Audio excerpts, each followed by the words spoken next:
I'm going to tell you something that might piss you off. Marriages don't die when someone cheats. They don't die during screaming fights. They don't even die when the divorce papers get signed.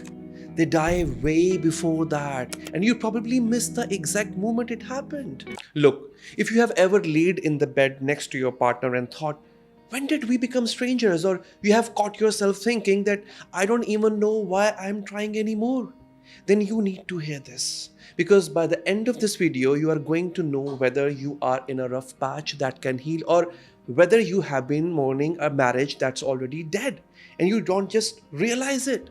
This isn't being dramatic, this is forensic. I have sat across hundreds of couples and I can tell you there is a pattern to how marriages die, and once you see it, you can't unsee it.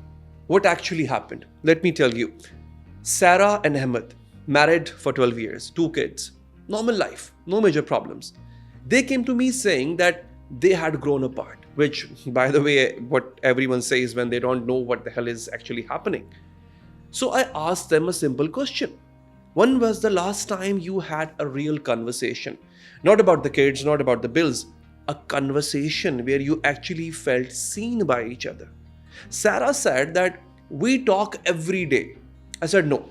I'm not asking if you exchange words. I'm asking when you last felt like your partner truly saw you. A long silence. Then Sarah started crying. She said, 4 years ago, I came home so excited and I had just gotten promoted, something I had worked my ass off. I walked in the door, Ahmed was on the couch watching TV and I started telling him about it. He just nodded, didn't even look up. Her voice cracked, and I remember stopping mid-sentence and thinking that, what's the point? Ahmed looked completely shocked and he said, I don't even remember that day. And right there, that's the moment their marriage died.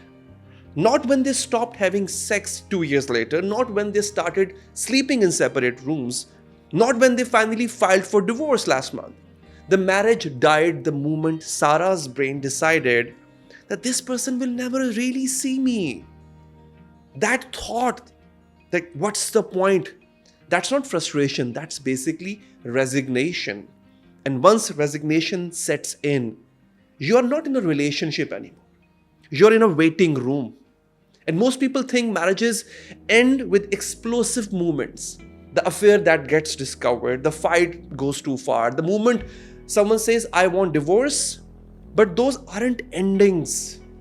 Those are autopsies. The marriage was already dead and you're just finally examining the body. The real death, it's quiet. It's a Tuesday evening. It's your partner scrolling their phone while you are trying to tell them something that matters. It's you stopping mid-sentence and thinking, why bother? And then this is the critical part. You don't say anything about it. You just stop trying. That's the moment. So what this looks like in real life, that's the question, right? Here's how you know this has happened. One partner, sometimes both, they start doing this. They stop explaining themselves. They stop correcting misunderstandings. They stop hoping the other person will get it. And they'll show up. They still do their share of the housework. They still smile at the family dinners. But sometimes the fundamental has shifted. They are no longer trying to connect. They are just managing the situation. And here's what's fucked up. In a lot of cultures, including mine, people celebrate this. They say, oh good, they're not fighting anymore. They have matured. Bullshit. That's not maturity. That's emotional flatline. Dr. John Gottman, who studied over 3,000 couples for decades, found he could predict with 94% accuracy which marriages would fail. Not because they fought, not because of money or sex or in-laws, but because of something he calls turning away. See, in healthy relationships, when one person reaches out, tells a joke, shares something, tries to connect, the other person turn towards them about 60% of the time. And in dying relationships, 33%. So let that sink in. 2 out of every 3 times you reach for connection, your partner turns away. And here it is what's happening. You stop reaching. You think, I'm not giving them another chance to ignore me. You slowly, quietly, without any big dramatic movement, you become roommates, co-parents, business partners managing a household. You're not lovers anymore. You're not even friends. You are just two people who happen to live in the same building under the same roof. I had another couple. Let's call them Maya and James. Maya told me that we never fight. We are actually really good now, but she looked exhausted. So I asked James, what's the last time Maya told you about something that mattered to her? He thought about it. I said, I don't know. A while, I guess. And I turned to Maya. Then what's the last time you wanted to tell him something? He started crying immediately. I stopped trying months ago, she said. He never listens. He's always on his phone, always distracted. So I just stopped. James looked devastated. I didn't know. Why didn't you tell me? And Maya just looked at him and she said, I did. I did hundreds of times. You just never heard me. So you see what happened here? One person experienced a death. The other didn't even notice a wound. So that's not communication problem. That's erosion, my dear. And erosion doesn't announce itself. It just quietly dissolves the foundation until one day the whole thing collapses. Why this happens psychologically, by the way? Every relationship runs on two engines: expectation and repair. Expectation is the belief that says that if I'm honest with you, it will matter. Repair is the belief that says if something breaks between us, we can fix it together. But the moment your nervous system stops believing repair is possible, it shuts down investment. Not because you're cold, not because you have stopped loving them, but because your brain is trying to protect you from more disappointment. Your nervous system is basically saying that this person cannot meet you where you need to be met, so stop trying. And once that belief hardens, everything changes. You stop fighting. Not because things got bitter, but because you are giving up on the idea that fighting will change anything. So let me explain what exactly I mean. See, nervous system shut down. Your body is smarter than you think, by the way.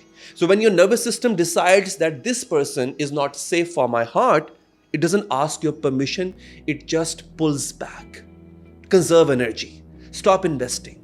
You're not calm. You are not over it. You are in survival mode.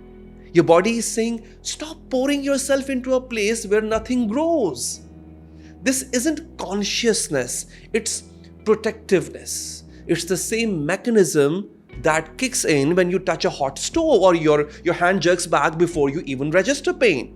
Your nervous system protects you. And once it decides your partner is a source of emotional pain, it starts the withdrawal process quietly and automatically, without your conscious involvement, by the way, as I said earlier. And that's when love doesn't end with the bang. It ends with a whimper. You just stop caring as much. You stop trying hard. Stop believing things will be different, and your partner, if they are not paying attention, doesn't even notice until it's too late. The lie that keeps you trapped. The most dangerous thing people believe at this stage is, at least we are not fighting anymore. Let me be crystal clear about it, guys. No fighting does not mean you are safe. Most of the time, it means hope has already left the building. Anger still believes in change. Silence is what happens when you have stopped believing anything will be different. I grew up in a culture where we taught just be patient, just endure, and eventually things will get better. And you know what? Sometimes that's true. Sometimes commitment outlasts feelings and the feelings come back. Sometimes staying through the hard times actually does lead to breakthrough. But sometimes you are just watering a dead plant and calling it gardening. When someone stops fighting and stops asking for what they need, they have found peace? No, they haven't found peace. They have started emotionally divorcing you. An emotional divorce looks calm on the surface. People think, oh good, we have finally reached peace, acceptance. No, you have reached resignation. There's a difference. Acceptance says, I see this person's flaws and I choose to love them anyway. Resignation says, This is as good as it gets, and I have stopped expecting more. One is a conscious choice made from abundance. The other is a protective shutdown made from depletion.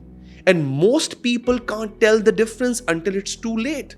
So, what actually matters now? Here's the part nobody wants to hear. You are still angry at your partner. You're still fighting. You're still demanding they hear you. You are early. The relationship is in trouble, but it's not dead yet, right? So there is still emotional investment. There is still hope. But if you are feeling numb, tired of explaining, emotionally indifferent, then you are not at the beginning of this. You are near the end. And at this stage, I'm going to be brutally honest with you. One good conversation won't fix this. Couples therapy per week won't fix this. A vacation won't fix this. The only thing that works now is consistent emotional credibility over time. Your partner needs to see, not just hear, and things that are different.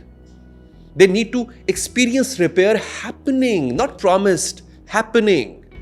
And most people don't have the patience for that. Most people want a quick fix.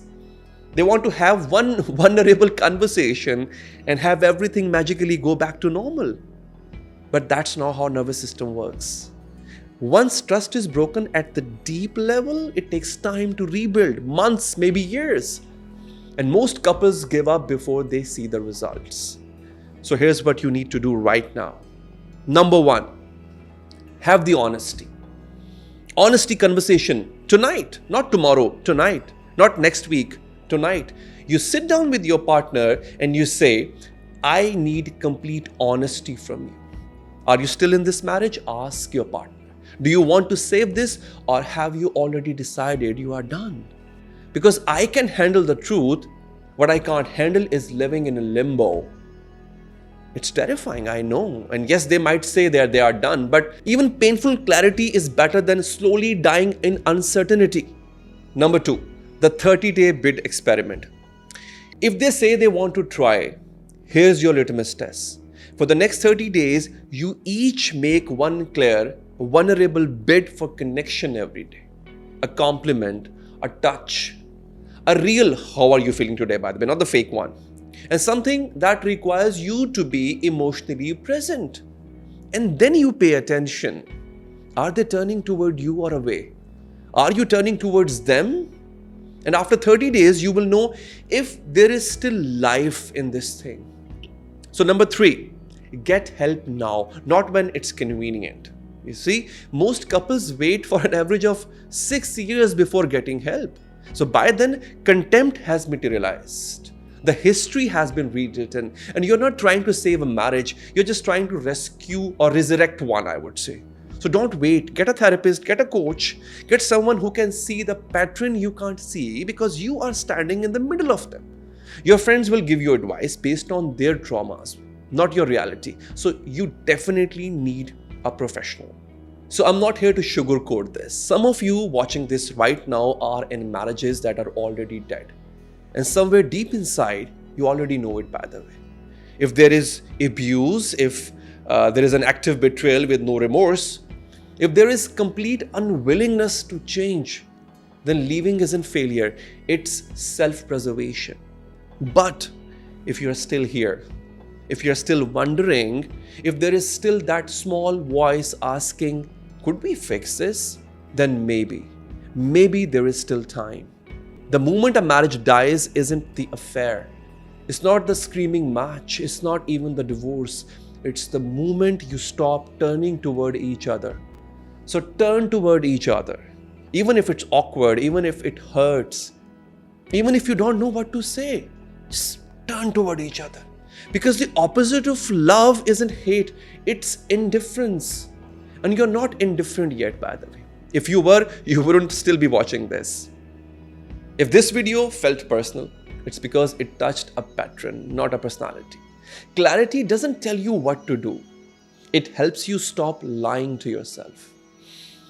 Next case is already waiting for you, and I'll see you there.